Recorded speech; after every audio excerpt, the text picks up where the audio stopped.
Hello, everyone. Welcome to Celsius 233, your go-to place for fiction book summaries. Today we will get lost in the pages of Cymbeline by William Shakespeare. Cymbeline is a play by William Shakespeare, first performed in 1611. It is categorized as a romance, combining elements of tragedy, comedy, and history. The play is set in ancient Britain and Rome, focusing on the British king Cymbeline, his daughter Imogen, and the court's political intrigues, love, betrayal, and misunderstandings.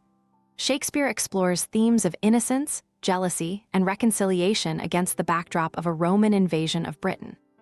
Plot summary. In ancient Britain, King Cymbeline rules a kingdom fraught with tensions both political and personal. His daughter, the noble and virtuous Imogen, has secretly married posthumous Leonatus, a man of noble birth but poor fortune, whom Cymbeline had raised in the royal court after posthumous parents died. Enraged by this union, Cymbeline banishes Posthumus, hoping to keep his daughter for a more advantageous marriage to Cloten, the son of his scheming second wife, the queen. Cloten is a foolish and arrogant young man, but the queen is determined to see him married to Imogen and secure the throne. Exiled to Rome, Posthumus remains devoted to Imogen, wearing her ring as a symbol of their bond. However, when the cunning Iachimo, an Italian nobleman, meets Posthumus and boasts that no woman can remain faithful, Posthumus defends Imogen's virtue. Iachimo proposes a wager. If he can seduce Imogen and prove her infidelity, he will win Posthumus' ring. If not, Iachimo must give Posthumus gold. Confident in Imogen's loyalty, Posthumus agrees to the bet. Iachimo travels to Britain and visits Imogen, pretending to bring her news from Posthumus. Despite his smooth words and attempts to charm her, Imogen remains faithful, rejecting his advances.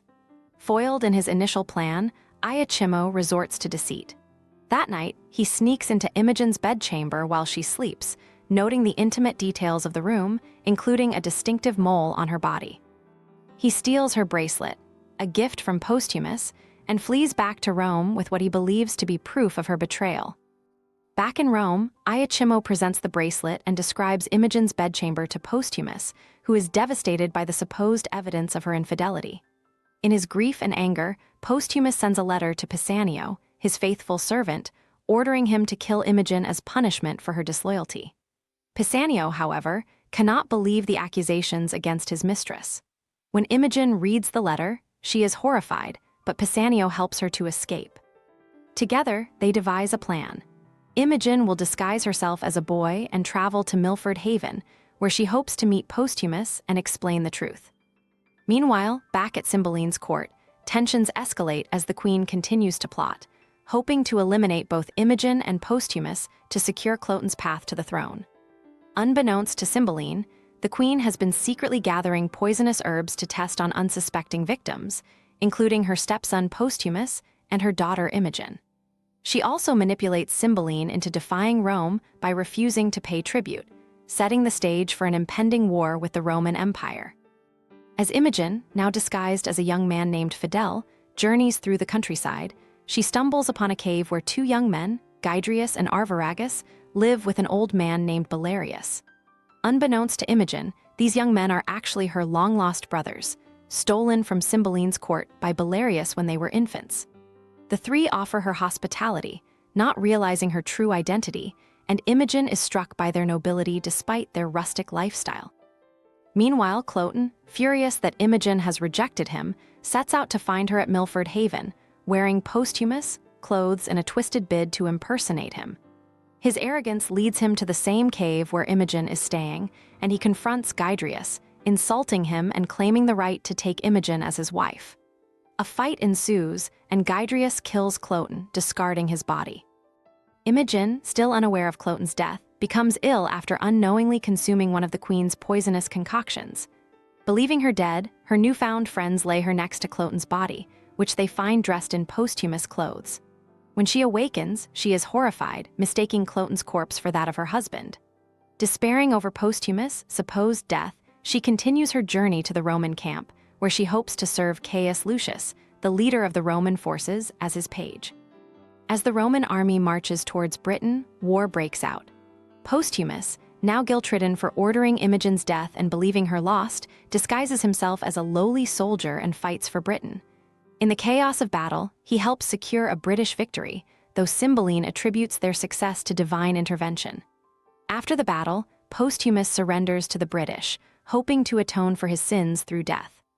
In the aftermath of the war, the many tangled threads of the story begin to unravel. Imogen, still disguised as Fidel, is reunited with Pisanio and brought before the court. There, Iachimo confesses his deception and reveals how he falsely accused Imogen of infidelity. Posthumus, overwhelmed with guilt and joy at finding his wife alive, begs for her forgiveness, and she readily grants it. Belarius, Gydrius, and Arviragus are also brought before Cymbeline, and their true identities are revealed. The king rejoices at the discovery of his long-lost sons, and Belarius, despite his past crimes, is forgiven. The queen, however, dies offstage, her wickedness exposed, leaving Cymbeline to rule with a clearer heart. With peace restored between Britain and Rome, and family reunited, Cymbeline agrees to pay the tribute to Rome. Harmony reigns as the king, his children, and the reunited couple stand together, having endured trials of jealousy, betrayal, and forgiveness, but emerging stronger and more united. Looking for more great reads? Be sure to check out other books by William Shakespeare. Find them in the description or on Celsius 233. Remember, while our summaries capture the essence, they can never replace the full experience of reading the book. If this summary intrigued you, consider diving into the complete story, buy the book, and immerse yourself in William Shakespeare's original work. Bye-bye. Take care, have fun.